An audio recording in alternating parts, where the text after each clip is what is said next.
सेवारो नमस्ते म सुमलोकवा आज चाहिँ पोबेनको युमाको घरमा जाँदै गरेको बोजूको घरमा पारी खोला तरेर पारी जानुपर्छ औल पर्छ पुरा गरम हुन्छ हौ देख्नु हुँदैछ यो हाइवे खनेको छ हाइवेकै छेउमा हो यहाँदेखि हाइवे भएर पेलिङ गेजिङ भएर जान्छ यो तपाईँहरूलाई देखाउँछु यो रातो च्यादर भएको हो ओह्रालै जानुपर्छ यहाँ दुईजना पनि आउँदैछ यो ठुलो छोरी हो यो भानिस केटा बहिनीको छोरा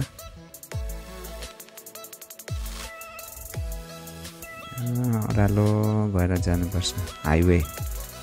योदेखि चाहिँ फेरि लेक्सेप भएर जान्छ यो पनि हाइवे न पारीबाट ब्रिज भएर चाहिँ यता आउँछ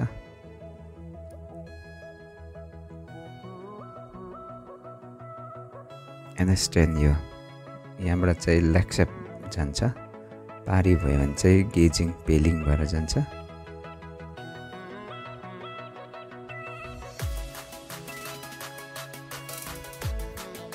आज थुप्रो दिन भएको बोजूको नगएको यो हाइवे ब्रिज भनिँदैछ यो कलेज खोलामा खै थुप्रो भयो यो क्लियर भएको छैन अहिले मान्छे तर्ने चाहिँ जस्ट यस्तो बनाएको छ ओहोरदोहोर गर्ने पहिलाको ब्रिज ड्यामेज भएर अहिलेको सानो मान्छे तर्ने पुल थियो त्यो चाहिँ अलिक ड्यामेज भएको छ यहाँ तलबाट जान्थ्यो भारी गर्ने यो थियो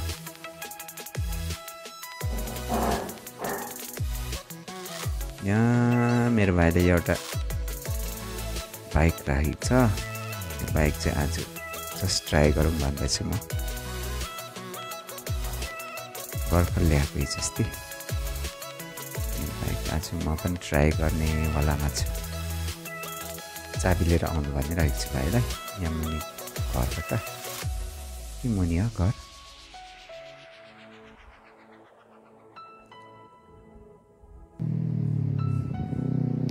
यो भाइले ल्याउँदैछ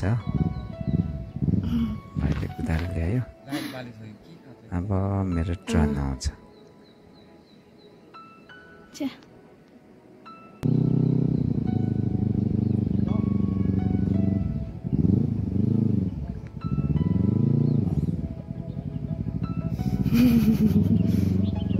बाइक पनि ट्राई गरौँ भनेर नि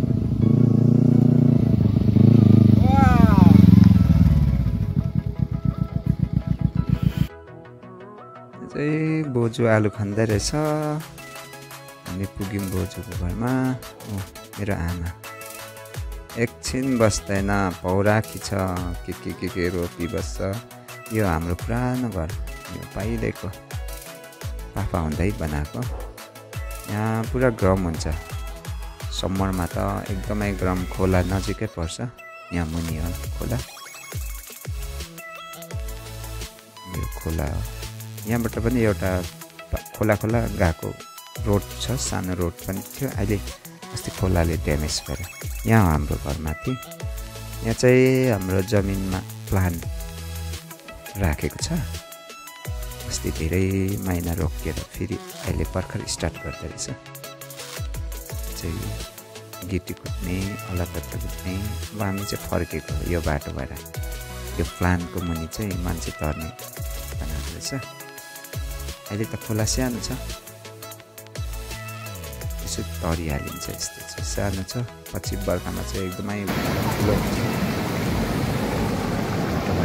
फर्केको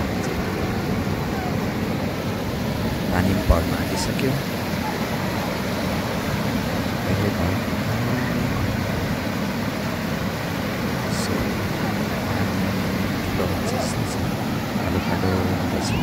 अझै जानु हुँदैन नानी यता यता पोपेन